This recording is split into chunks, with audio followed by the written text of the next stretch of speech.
महाराज यहाँ पर देवी का रूप योगमाया ने बनाया। इधर बाबा नंद के यहाँ जन्मोत्सव मनाया गया। समय के साथ साथ सभी दर्शन के वास्ते माँ यशोदा के द्वार आए। कैलाश पर्वत पर भगवान भोलेनाथ जो थे उन्होंने जब सुना कि हमारे प्रभु नारायण बाल रूप में दसों लोग के अवतरित हुए हैं, तो भगवान भोलेनाथ वो भी दर्शन करने के वास्ते आते हैं और माता यशोदा के द्वार पर आके दर्शन की भिक्षा मांगे हैं। बोले माता भिक्षा नहीं। उसी समय गोपियां बाहर आई, राष्ट्र बाहर आई। बाबा क्या चाहिए? मुझे भी चाहिए तो मिलेगा। बोले हाँ मिलेगा ना, मांगो। गोपियों मैंने सुना 80 वर्ष की आयु में और बाबा नदी के यहाँ छोटो जो गंगा पैदा भयो है। बोले हाँ बाबा, ये देखो गोपियों गोकू है ना जो आज भिक्षा के रूप में तुम्हारो जो लंगा यहाँ आयो है ना, बाकी दर्शन करा दो, बस यही चाहिए और बोले दर्शन ना हो गया है ना। बाबा कोई दर्शन ना कराएंगे क्यों? क्योंकि तेरे गले में जो सांप बिच्छू डरे है ना, वो सांप बिच्छू तो हमारा लंगा जो देखेगा ना वो भयभीत हो जाएगा। दादा तुम्हारे हाथ जोड़ दे, तुम कहीं और चले जाओ और जाके तुम्हें जो भिक्षा चाहिए ना वो ले जाओ। भगवान भोलेनाथ बार बार अपना शंख बजाते हैं और भगवान भोलेनाथ ने शंख बजाए शंख को तो किस प्रकार से यहाँ गोपियां ऐश्वर्या मना करते हैं। यश नाम यशी जहाँ इस प्रकार से और मेरे प्रभु भोलेनाथ जो है वो दर्शनों के लिए चले आते हैं साहब, और बार बार वो गोपियों से प्रार्थना करते हैं।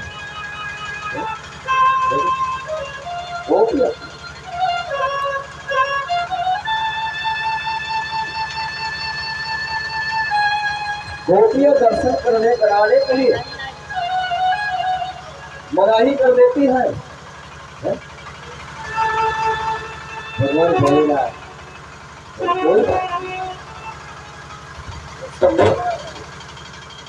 तो कोई बात नहीं। वो गोपियां दर्शन के लिए जब मना करती है उसी समय भगवान उनको जाते हैं और आगे दौड़ के जब उसी समय छोटे से जो कन्हैया है ना वो रोना प्रारंभ कर देते हैं। हाँ, और कन्हैया ने जो रोना प्रारंभ किया ना सुनो, तो भैया यशोदा कहने लगी गोपियों क्या हुआ?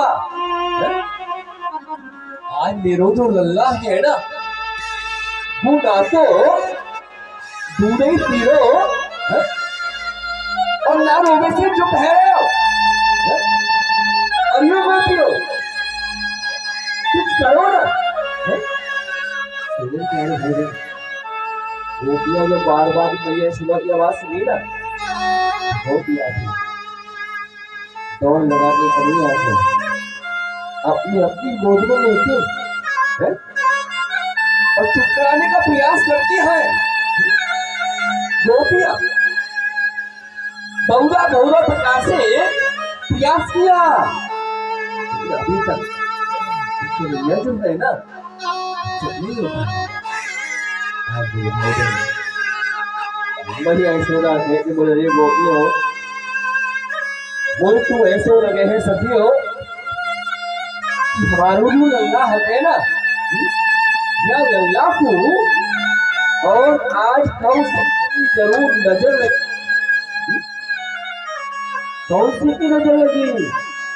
गोपियां कहती हूँ भैया, अरे हमने तो ऐसो कछु बोलो ना है, हमने तो ऐसो कछु करो ना है कि हमारी नजर कैसे आ सकती है? भैया यशोदा कहने लगी, गोपियों आज यहाँ पे और आया था क्या?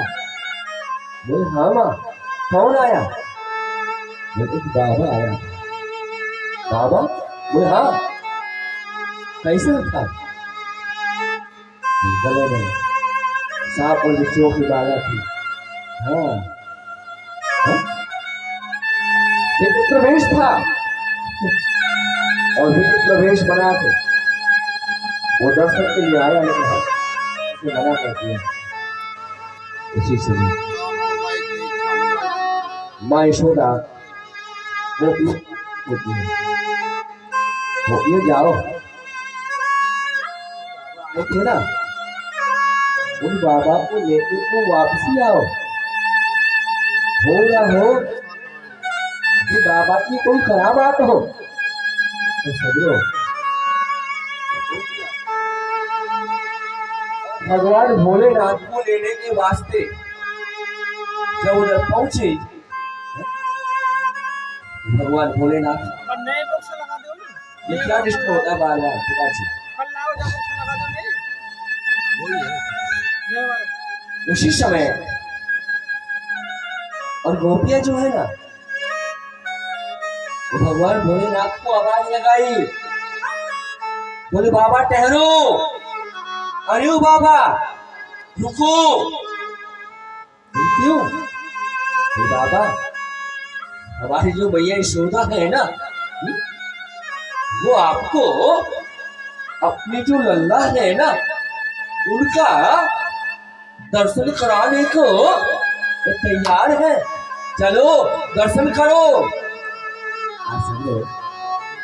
भगवान भोलेनाथ तुरंत वापसी आए और वापसी आके मैया यशोदा के द्वार पर बैठ जाते हैं। गोपी लाओ, कहाँ है वो तुम्हारा कन्हैया?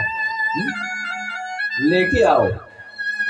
आज मेरे भाई बहन उसी समय यहाँ जो गोपियां हैं वो मैया यशोदा से कहती हैं, बोले माँ वो बाबा आए हैं। तो बोले जाओ उनको अंदर लेके आओ।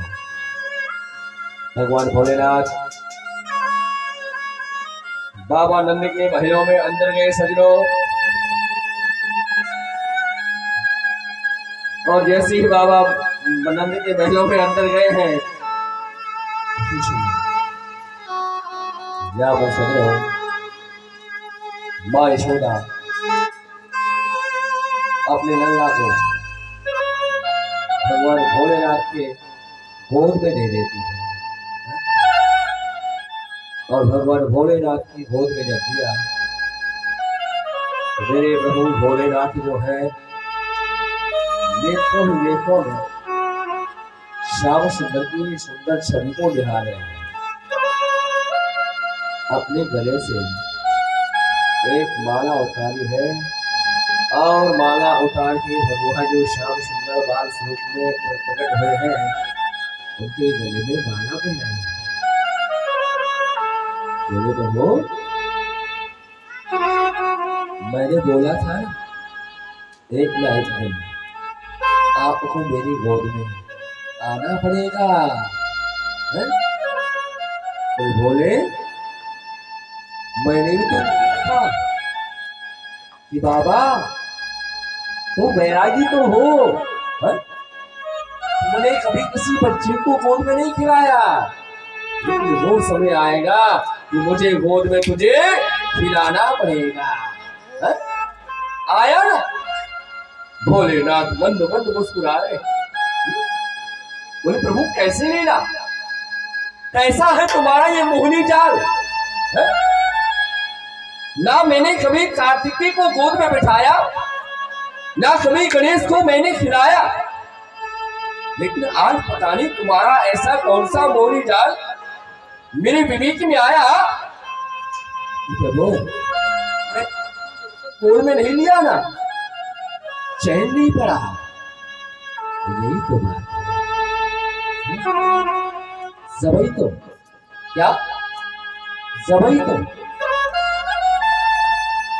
जो यश करे सो तस फल। तो नारायण के सामने कुछ चलने वाली नहीं समझो।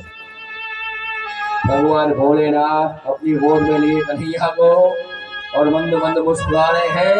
दोनों नेत्रों ही नेत्रों में चर्चा जब करने लगे, थोड़ी माँ यशोदा गोपियों से कहती थी, गोपियों जाओ, बहुत समय हो गया, अब तो मेरी कन्हैया को वापस लेके आओ।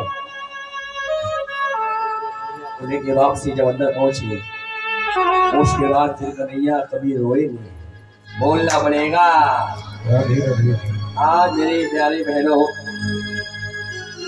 आज मेरे प्रभु जो है इधर क्षेत्र के हो जाते हैं और क्षेत्र के जब मेरे कन्हैया हुए तो महाराज कंस भयभीत होते हैं, शवा लगाए और शवा लगा के अपने काल को मारने के लिए और समस्त मंत्रियों को कहते हैं। उसी समय देवी जो पूतना है वो स्वयं महाराज कंस को निवेदन करती है, प्रभु आप मुझे आदेश करो, आपके काल को मैं मारूंगी। आज सर्वो देवी पूतना सुंदर वेश बना के, सुंदर स्वरूप बना के और प्रभु महाराज कंस जो है उनके काल को मारने के वास्ते जाते हैं। 10 दिन के अंदर जो भी बालक पैदा हुए उन सबको मारती हुई अपने स्तनों में जो काल कूट जहर लगाया, वो जहर पिलाती हुई और वो बाल खातनी के द्वार पर पहुंच जाते हैं। समझो, वो पूतना जो है ना, उसने अपना इतना सुंदर स्वरूप बनाया, इतना सुंदर स्वरूप बनाया कि कोई भी ब्रजवासी देवी पूतना को पहचान नहीं पाया ये कोई राक्षसी है या कोई देवी है। आज मेरे भाई बहन, उसी समय यहाँ पर और बाल घाटी पूतना जैसे ही पहुंची, मैं यशोदा के महलों में अंदर प्रवेश किया और महिलाओं के अंदर जैसे प्रवेश किया, सजनो मैं यशोदा उसे पहचान नहीं पाई। मैं यशोदा देवी पूतना से पूछी है, देवी कौन हो? है? देवी पूतना कहती है, यशोदा तुम मुझे नहीं जानती? बोले ना, बोले हो कौन? अब बोले भाई यशोदा तुम मुझे जानोगी भी कैसे? है? बहुत पहले की बात है, मैं और तुम जो थे ना एक ही जगह पर खेल खेला करते, एक ही जगह पर। यशोदा ने कहा, बोली देवी मुझे याद नहीं आया। बोली भाई कोई बात नहीं, रिश्ता बहुत पुराना है, रिश्ता बहुत लंबा है, नहीं जानती मैं हूं ना, मैं तेरी नानी की नानी की नानी की छोरी की छोरी की छोरी हतू। बोले मैंने नहीं पहचाना। बोले कोई बात नहीं, पहचानो ना पहचानो क्या फर्क पड़ता है? अरे हो तो मैं तुम्हारी बहन।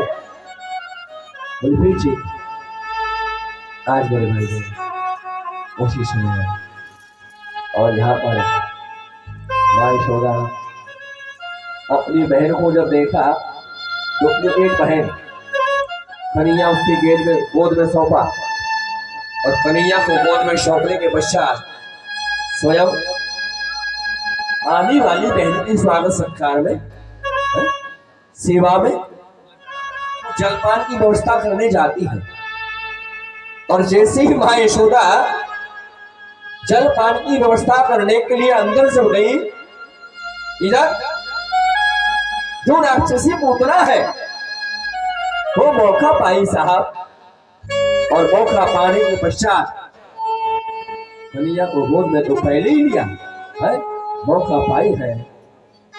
और जो स्तन के ऊपर कालकूट विष जो लगा हुआ था, वो जहर लगा हुआ स्थल, समझ रहे हो ना?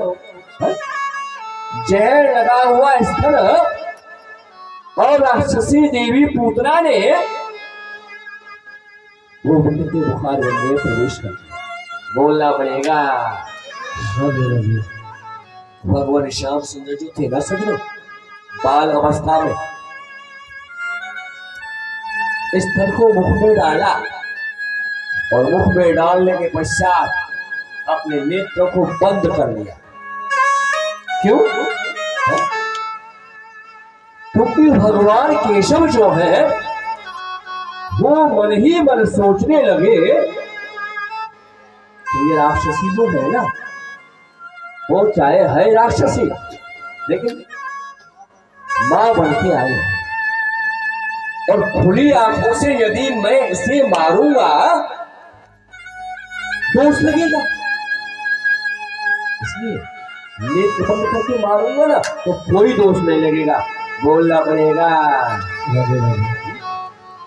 दूसरा भाव संतों ने बतलाया, समझो मेरे प्रभु ने अपने नेत्र को बंद किया।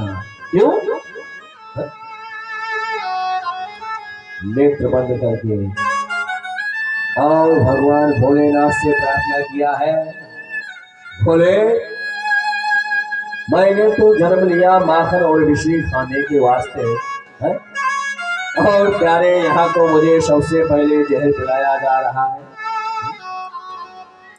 और तुम तो भाई जहर पीते रहते हो। हाँ? समुद्र का जब मंथन हुआ तो तुमने एक मटका जहर पिया, थोड़ा सा और है इसे और पी जाओ, मेरे प्राण बच जाएंगे। भोलेनाथ का ध्यान किया। बोलना पड़ेगा।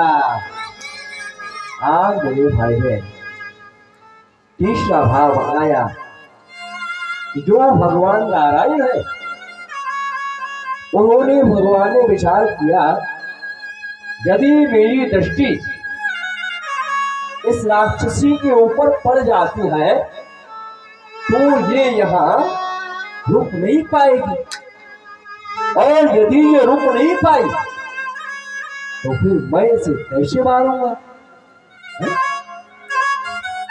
भगवान की जो दृष्टि है वहां राक्षस नहीं रुकते प्यारे। अच्छा, आप लोग एक बात पर विचार करना, हमारा गांव कितना बड़ा है? होंगे 400-500 वर्ष, 300-400 वर्ष होगा, है? सबको ही प्रभु दरबार में नहीं बैठता। कारण कारण भागवत महापुराण जो है उसमें स्पष्ट लिखा है, जिसके कोटि कोटि जन्म, कितना कोटि कोटि जन्म, जन्मों का पुण्य जब उदय होगा तब कथा सुनने का रुचि बनेगा। हाँ, प्रभु कथा में जाना सहज बात नहीं है। हाँ, भक्ति खाने की धार है साहब, और भगवान की कथा में तो जाके वही बैठेगा प्यारे इसके कुछ पुण्यों का उदय हुआ। पक्की बात, क्योंकि वहां जाएगा तो शरीर के अंदर जो पाप बन के बैठा पड़ा है वो भागेगा। तो जिस जीव के ज्यादा पाप शरीर में समाये है वो कैसे बैठेगा साहब? वो जाएगा ना वापसी आएगा, अंदर जाके प्रवेश नहीं कर पाएगा, और अंदर प्रवेश भी कर जाएगा तो वो वहां बैठ नहीं पाएगा। कारण बिन हरि के पास मिले नहीं संता, बिना हरि की कृपा बिना संतों का दर्शन नहीं है। हाँ, और बिना कृपा के बिना प्रभु कथा भी सुलभ नहीं है। सजनो, अनेकों अनेक जन्म वासे वासे ऐसे तो इसे कैसे संभालूं? बाहर फोटो भी गिरेगा।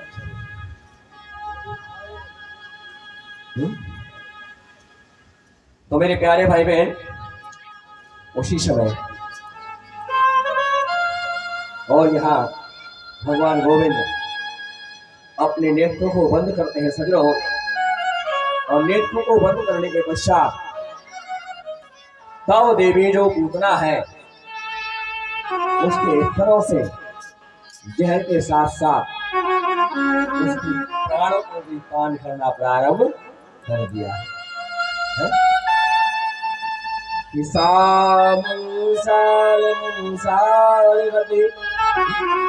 बार बार जैसे ही प्राणों को पान करना प्रारंभ किया प्यारे, उसी समय और महाराज देवी पूतना विलाप करते बोलनाथ मुझे छोड़ दो।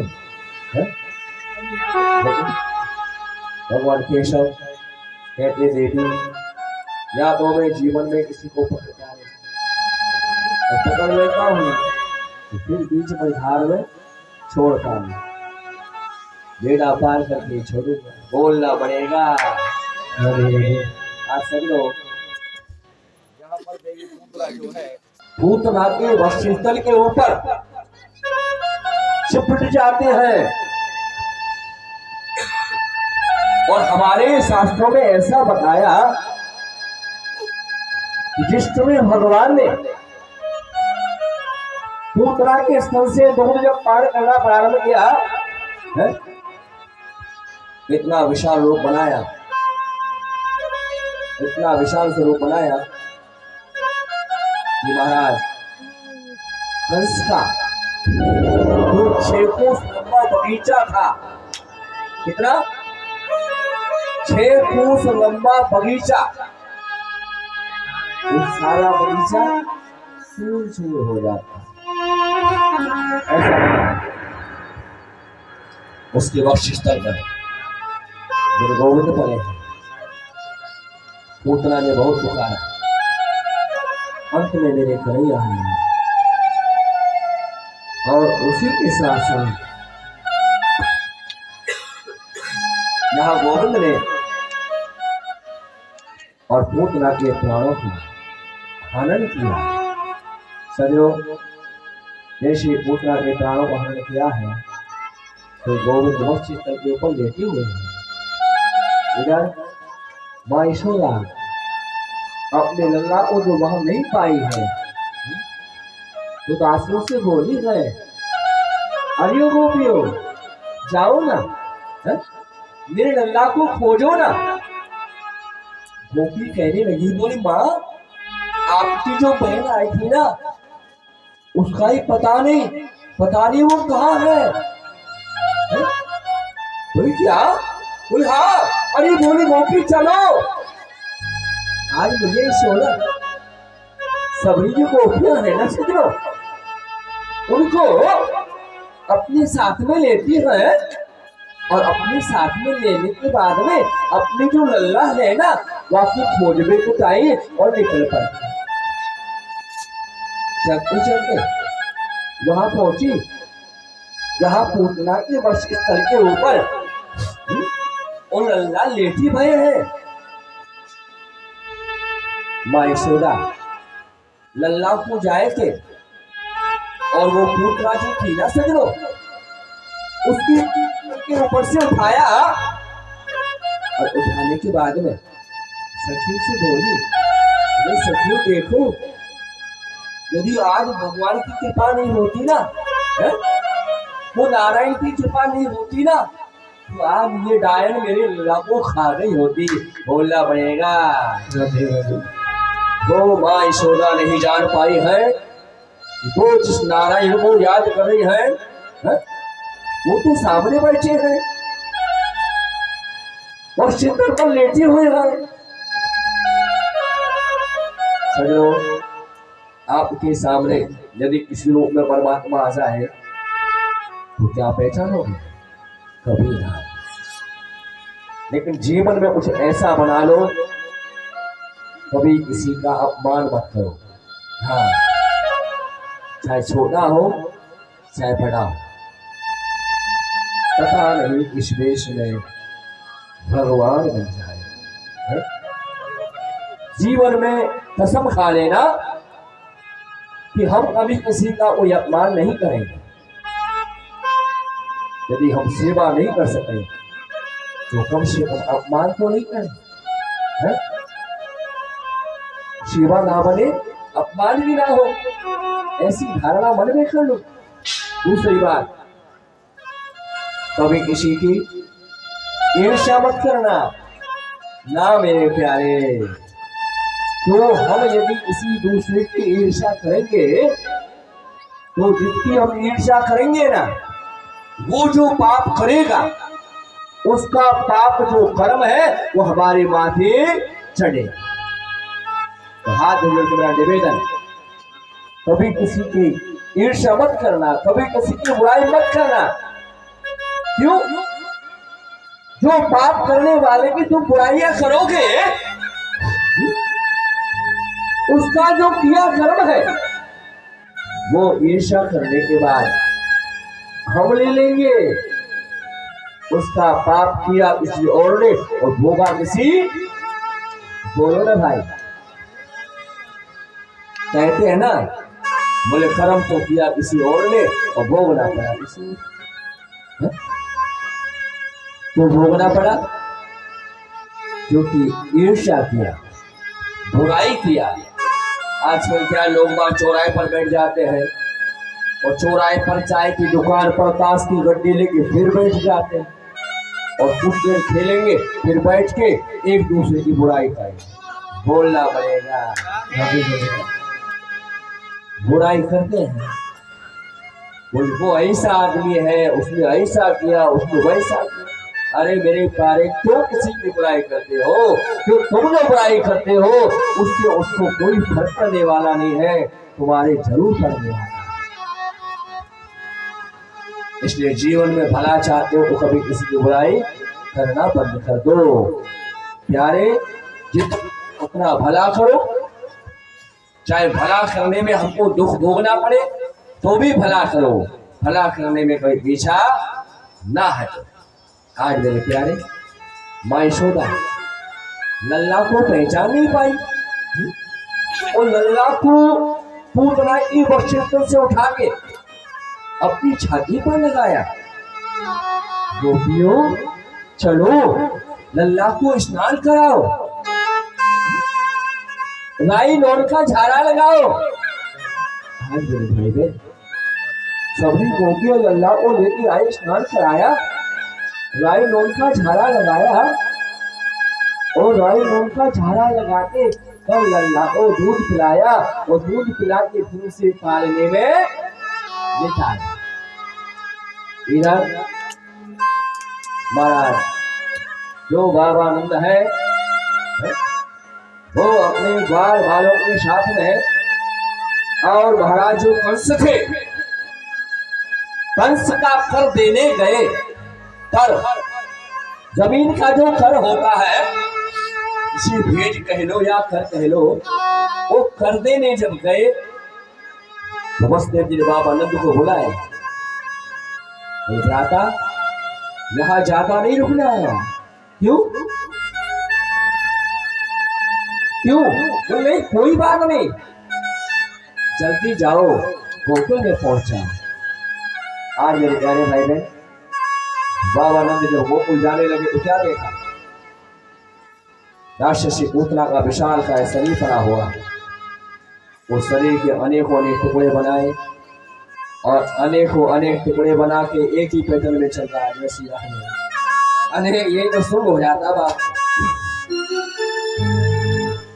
क्या बात है, ये रोटी को सारे कचूरा है और बोलना पड़ेगा। कल से खाना खाना इसका बंद, रोटी खाना बिल्कुल बंद, बोलना पड़ेगा। बोले बामी बिहारी लाल की, कल से सारे ब्राह्मणों की रोटी बंद कर देंगे, किसी को भोजन नहीं मिलेगा, चाहे भूखे रहो चाहे प्यासे रहो। इनको रोटी मिली और इनको आलस आया, किसी ने कहा है कि भूखा ब्राह्मण लाख का और खापा ब्राह्मण खाक का। अब ये खाक के हो गए, पेट भर गया, बोलना पड़ेगा। भूखा आदमी जो खा नहीं सकता वो पेट भरने वाला नहीं कर सकता। भूख के बाद तो नींद लेते हैं लोग बैठे बैठे। हाँ आलस आता है। तो ये 2 मिनट संकीर्तन, उसके बाद आगे बढ़ेंगे। ओ बालघातनी जो पूतना है उसका वध करते हैं सजनों। यहाँ संत महापुरुषों ने बताया कि जो देवी बालघाती पूतना है वो पहले के जन्म में महाराज और जो राजा बलि थे है? उनकी कन्या देवी रत्नमाला थी है? जिस समय मेरे भगवान ने 52 अंगुल का अवतार सब दिया और 52 अंगुल का सूक्ष्म सुंदर स्वरूप जब बनाया तो महाराज बलि की कन्या जो रत्नमाला है वो भगवान के स्वरूप को जब देखी ना है तो मोहित हो जाते हैं। और मोहित जब हुई तो मन ही मन उन्होंने विचार किया यदि कि मेरा बालक होता ना है तो मैं इसे दूध पिलाती, अपनी गोद में लेती और गोद में लेके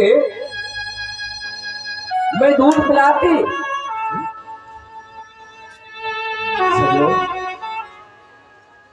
भगवान तो अंतर्यामी है?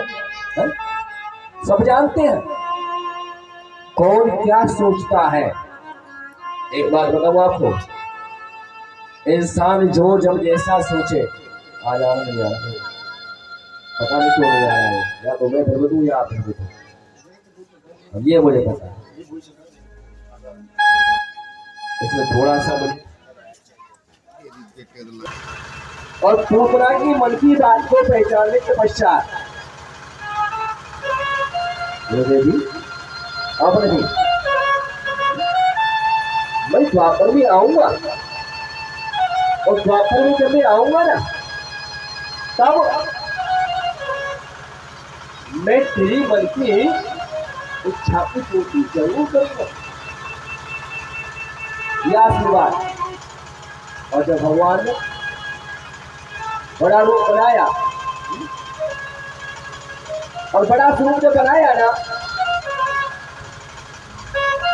तो पैंट के अंदर तीनों लोगों को जब नापा है, पता रत्नमाला ने क्या विचार किया है? बोली ये मेरा लाल तो होता लेकिन मैं इसे दूध भी पिलाती और जब मैं इसे दूध पिलाती ना तो मैं अपने स्तन के ऊपर जहर लगाती। क्यों? इसने मेरे पिता के साथ छल किया तो मैं इसे जिंदा ही नहीं छोड़ती। बोलना पड़ेगा भाई, आनंद लिया रहा है, जोर से बोल। अच्छा एकादशी मुझे लगता है कोई बात नहीं, 2 घंटे की बात है फिर कब खुल जाए। हाँ और एकादशी की वैसी व्यवस्था भी की राम जी ने, ऐसी बात नहीं माता बहनों। हाँ सबको एकादशी का प्रसाद अलग से मिलेगा। मुझे पता है सब मैयाओं का बुलेट का हुआ है। राधे राधे।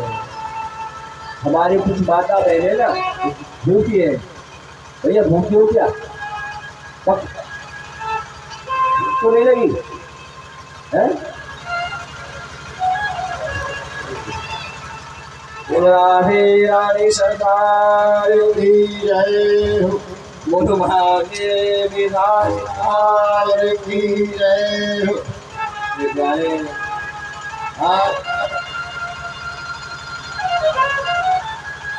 और देवी पूतना का वर्णन जब किया और पूतना के शरीर का अंतिम संस्कार जब किया गया तो सजो उसी समय देवी पूतना जो है उनका जो शरीर था ना वो इतना बड़ा था, इतना विशाल था है? कि देवी पूतना ये शरीर के बीच से टुकड़े टुकड़े बनाए गए और टुकड़े टुकड़े बनाने के बाद अलग अलग चिताएं बना के उनका अंतिम संस्कार किया है। और अंतिम संस्कार जो किया है सब ने तो चिता से खुशबू आई, सुगंध आई, बदबू नहीं, बदबू नहीं आई प्यारे। क्यों? जिसके शरीर को परम पिता परमात्मा शिव स्पर्श करते समझो है? भला दुर्गंध कैसे रह सकती है? अरे प्यारे वहां दुर्गंध हो ही नहीं सकती। हाँ मेरे भाई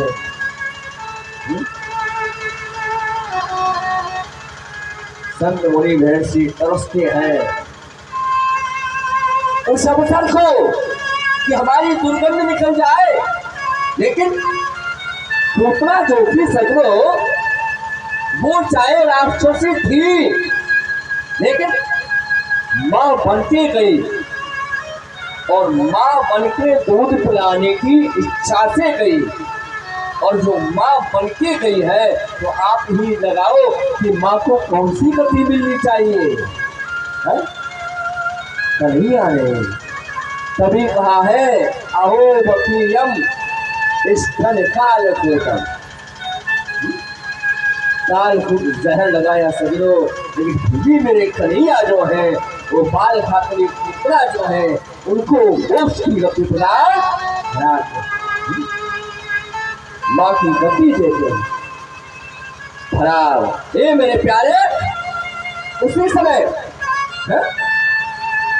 सुखदेव स्वामी राजा परीक्षित को कहने बोले फैशन बदल दो प्यारे, राजा प्राण ये समझ लो किस प्रकार से। और आज यहाँ पर मेरे प्यारे भाई बहन सुखदेव जी महाराज राजा परीक्षित को कहते हैं, राजा कोटला का जब मर्दन हुआ ना उसके बाद यहाँ कोटला के राजा महाराज तुलावत थे और तुलावत जो थे ना सब लोग वो भयंकर भयंकर वेग से विशाल तूफान का रूप बना के आए हैं। और विशाल तूफान का रूप बना के जब आए तूफान का रूप बनाया तो विशाल तूफान का रूप कैसे बनाया? भयंकर भयंकर वेग से तूफान आया है। और भयंकर वेग से तूफान जब आया तो समस्त गांव गोकुल जो है वो अंधकार से आच्छादित हो जाता है। समस्त गोकुल गांव अंधकार के अंदर लिप्त हो जाता है।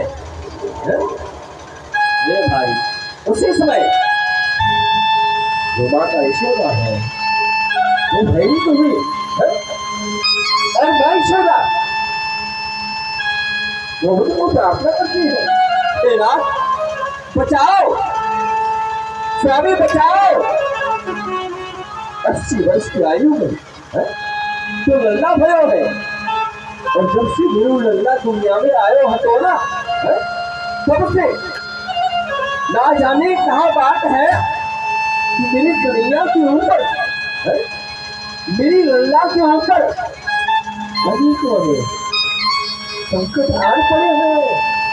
आज मेरी भाई बहन मां यशोदा बार भगवान को भिखारी है और भगवान गोविंद जो है वो मां यशोदा की गोद में बैठे हुए।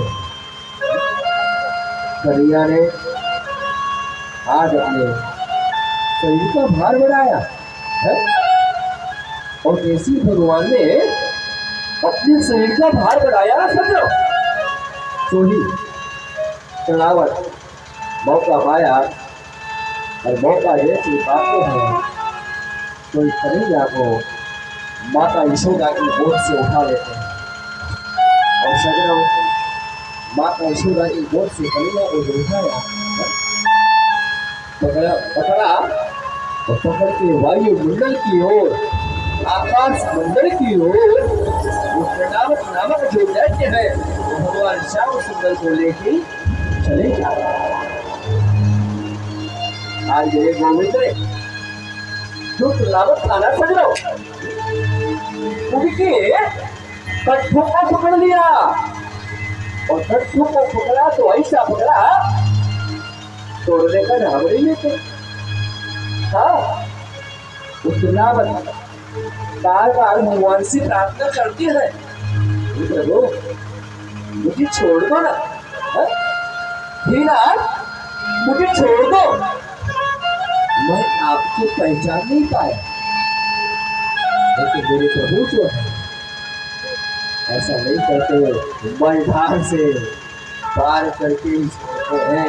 आज मेरे कन्हैया जो है सब लोग वो प्रणावत के कंठों को दबाए हैं और कंठों को दबाने के पश्चात आज मेरे गोविंद ने प्रणावत के कंठों को दबाते हुए प्रणावत का बदल किया और प्रणावत का बदल करके गोविंदाय नमो नमः प्रणावत का श्रृंगार किया। उसके बाद मेरे गोविंद जो है पूरे 1 साल के हो जाते हैं और कन्हैया जब 1 साल के हुए सर तो अंग परिवर्तन महोत्सव मनाया। क्या अंग परिवर्तन उत्सव यानी जन्मदिन। हाँ यहाँ बोलते हैं क्या बर्थ डे। आज मेरी माँ यशोदा ने कन्हैया का जन्मदिन मनाया, अंग परिवर्तन महोत्सव मनाया।